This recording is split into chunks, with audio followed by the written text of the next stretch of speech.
Hey guys, welcome back to the channel. That sounds like such a YouTuber thing to say, and I'm like, not.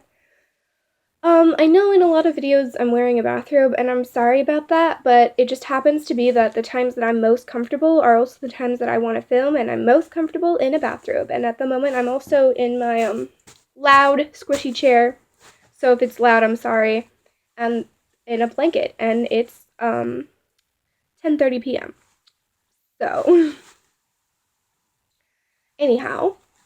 There is a video that I've wanted to film for a little bit. It can't have been a long while because this experience just happened.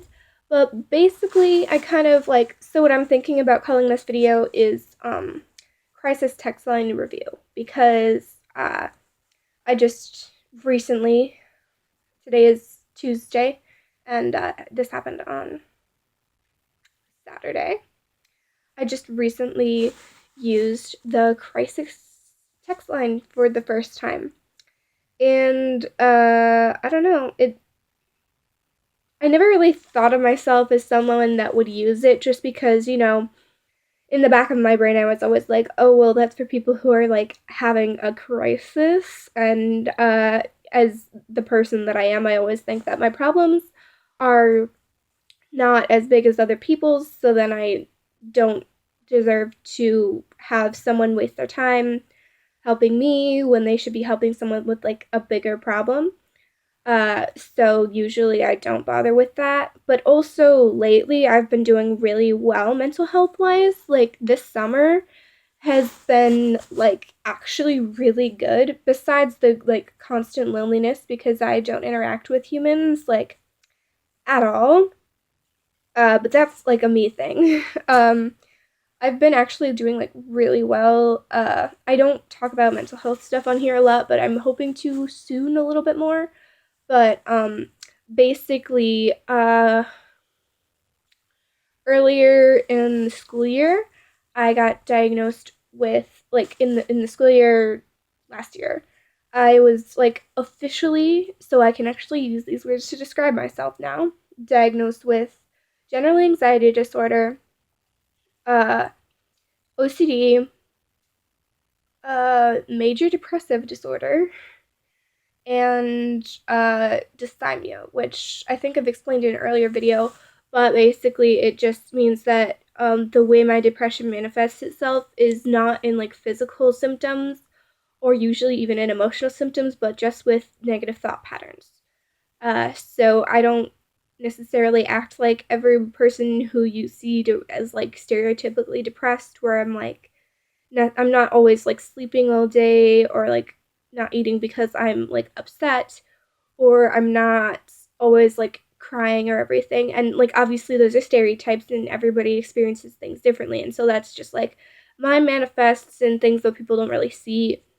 And just like constantly thinking negative things about some stuff.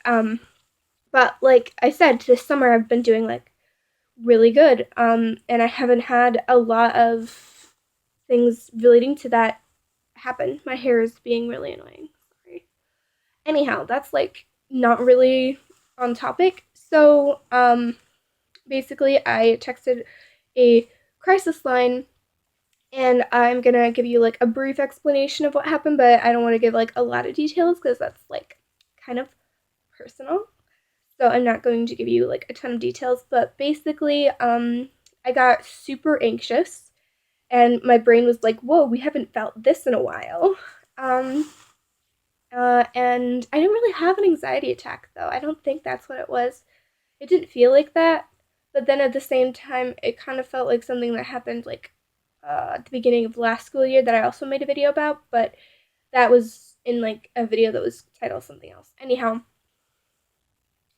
so my best friend got broken up with really recently, and Um, he has a lot of mental health issues, and he's just like had a hard time. And so I was really, really worried that he might commit suicide or do self harm or just something not great because of what was going on. And so obviously I did everything that I could do because he doesn't live close enough for me to be with him during this time, like just to help him and like make sure he's okay and all that. Otherwise, I would have like been there. But I like told him that I was there for him and all of that, like you're supposed to do, and I let his guardians know that he was like just going through some stuff. I didn't give them details because I didn't know if he had told them what was going on, but I was just like, hey, he might be having a rough time. Can you make sure that he's okay? Because I'm not there to do anything. And they didn't respond, but I also messaged them at like 11:30 p.m. and we are not Facebook friends, so you know. But I was like really, really anxious about that. So I tried to distract myself with Netflix for several hours. And at 2 a.m., I went to bed because my dad said I had to go to bed at 2 a.m. And then what I thought would happen happened. And after 15 minutes of laying in bed and like overthinking stuff, I just like started to cry. And then earlier that day, I'd seen a Facebook post about crisis lines, and I was like, okay, I guess I'll look it up. So I spent a couple minutes looking up a crisis text line because I really hate talking to people on the phone. Like professional stuff, it doesn't bother me that much. Like I get a little stressed, but it doesn't like come out. I was already like ugly crying. I obviously, well, that's not obvious, but my dad was sleeping, so I was trying to be really quiet about it. And in general, I tried to be like as silent as possible when crying because that's just how I am. So, yeah, I got on there and I found the number, and I'm gonna tell you guys what number it is so that you can use it. Um, it's in my phone and I saved it so I can go back to it. So it's the 741-741 number, and basically, they start off by saying, "Hey, welcome to this line. How can we help you?"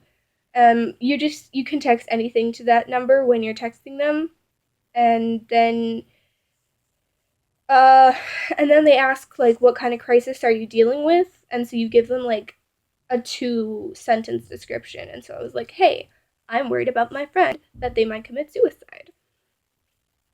Um, And so I sent that, and then they connected me with someone. And then the person I was connected with, and the website does say this, that they are volunteers, they're not trained professionals. And she said a lot of the stuff that I like needed to hear at the time. It was like a little bit impersonal just because they've kind of got a script that they have to follow, so it's not really their fault. They did ask for my name only because like, you didn't have to say yes. It was just like when you get to a point in a conversation, they're like, would you like to share your first name with me so that it can feel like more of a personal conversation?" Which I did.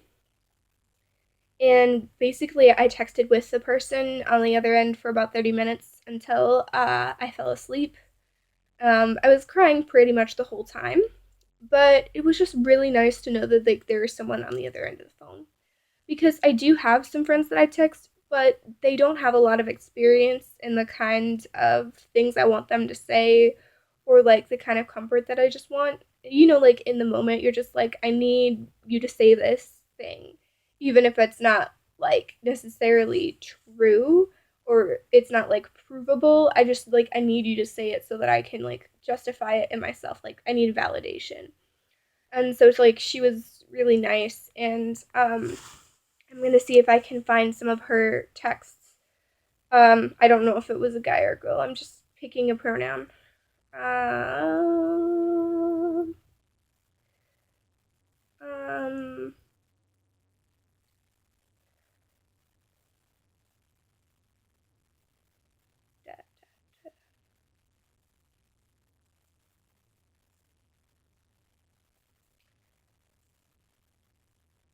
it's so I'm gonna like read or summarize some of the things. Sorry about the wait. So basically, I said, "Hey, I'm worried about my friend," and they were like, "Do you know if your friend has a plan for this? And you seem really caring and nice for wanting to help them." I'm not going to tell you what my responses were. And then it can be tough to figure out how to help someone, especially when you can't physically be there with them. And don't worry if you don't know the answer. It just helps to know, to see like how serious the worry might be if they have a plan.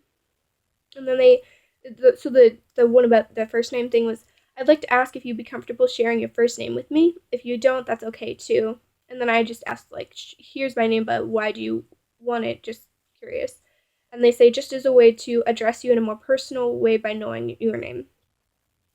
And then she says, so I'd like to know how I can best support you here tonight in helping your friends. It's normal to be feeling worried about someone you really care about who may be at risk of hurting themselves. And I mean, like, that was something that was really nice to hear because a little bit of my anxiety and OCD manifests in like trying to keep people safe. And so I spend a lot of time on the internet trying to like gauge the mental state of my friends based on their social media posts, which is kind of probably like dumb. And my parents get annoyed with me for being on the computer a lot. And before I was diagnosed, they didn't really get that. And also, they have different opinions on the validation of suicide and all that kind of stuff. And so it was just nice to have someone be like, yeah, it's okay for you to be worried about that. Because, I don't know, just some people aren't, like, they don't take stuff seriously. Um, then she says, it shows a lot of strength that you are wanting to help your friend even when you have things in your own life going on. Uh, I don't remember what I said to have that. And then she asked, she asked if I was okay. Like, she says, I just want to check in on your safety as well. Have you had any thoughts of suicide tonight? And I felt bad for, making someone talk to me at 2:30 a.m. And she said, I actually prefer working this time to help people. So that was also nice because then I didn't have to be anxious about keeping somebody else up to deal with my issues, which is something that I know a lot of people worry about, is that they're taking the spot of someone who might need it more, or that they are um, just bothering somebody. But these people on the other end of the line, they want to help you. They volunteer because they know that they can be helpful to somebody, and they want to help save lives or just like help you have a better experience, just like help your life be smoother. And if you need someone to talk to or anything like that, that's totally fine. I actually took a survey afterwards, and one of the options on the survey was for when they had a question, and one of the options was that you just needed someone to talk to. So that's obviously completely valid reason to talk to the crisis text line. It's called the crisis text line, but crisis can mean a lot of different things. And even if it's just something that's bothering you and you just need someone to talk to about it, it's still a valid reason to text them because they're there for you. That's what they want to be doing. It's not like it's just their job. It's like something they volunteer to do, is to help you. So there's no reason to feel guilty about it. And then at that point I started to get sleepy and like feel better, and then I woke up and the next morning I was like feeling a lot better. Sometimes I feel like just when I'm really really drained of energy is when like my anxiety likes to like hit me the most, and that's kind of what it was. It may be like a mild anxiety attack, but maybe I just needed someone to talk to you about that stuff because like I said, my family isn't always super supportive of things that worry me. So it's not like I'm giving them 5 stars or anything, that kind of review, although like definitely super helpful. The only thing that is even slightly negative about it is just that the conversation seems a little bit less like a conversation I would have with one of my friends and more like the conversation with someone who actually knows what they're talking about, which is actually like a good thing because they know what they're talking about. Um there's not really somebody physically there in the room with you, but it can kind of help feel like you're not alone. So I would definitely say that you should text them. if you have any need of any kind of support. Just do it because they're there for you. And then also there are call lines too. And then there are lines that are for people who have issues relating to being LGBT too. That's the Trevor Project, I believe, and I don't know exactly how that works, but I did get my parents to donate some money to them. So that was nice of my parents because usually they're uh, not really into supporting things like that. But yeah, so I hope this video was helpful to some of you, and I will try to put a bunch of the helpline numbers in the description. The one that I used was 741-741, and that is the crisis text helpline. Um, I don't know if that's like universal or if it's just for like the United States. It's just the one that came up when I typed that into Google because I didn't know the number, but now it's on my phone and I can text it whenever I need it. And just having a number in my phone just makes me feel um, just a lot better, just knowing that there's somebody that I can talk to like at any time. And they may not connect you with the same volunteer you have every time. It just depends on who's available. I don't know if you can request people or not. I don't know if that's a thing. And then at the end, it gives you a survey that's optional, and that might make it seem to you like just another website or something, but it's just because they want to make sure that they're doing everything they can to help people, and they want to make sure that you have the best experience possible. Um, and the survey is completely optional, and every question on the survey is optional. So if you don't feel comfortable sharing something like your age or your gender or your ethnicity or something like that, or you don't want to answer the questions or you don't want to take the survey at all, that's completely fine. It's just something that can help them do their job better if you want to do that. So I hope this video was helpful to people, and they were really helpful to me.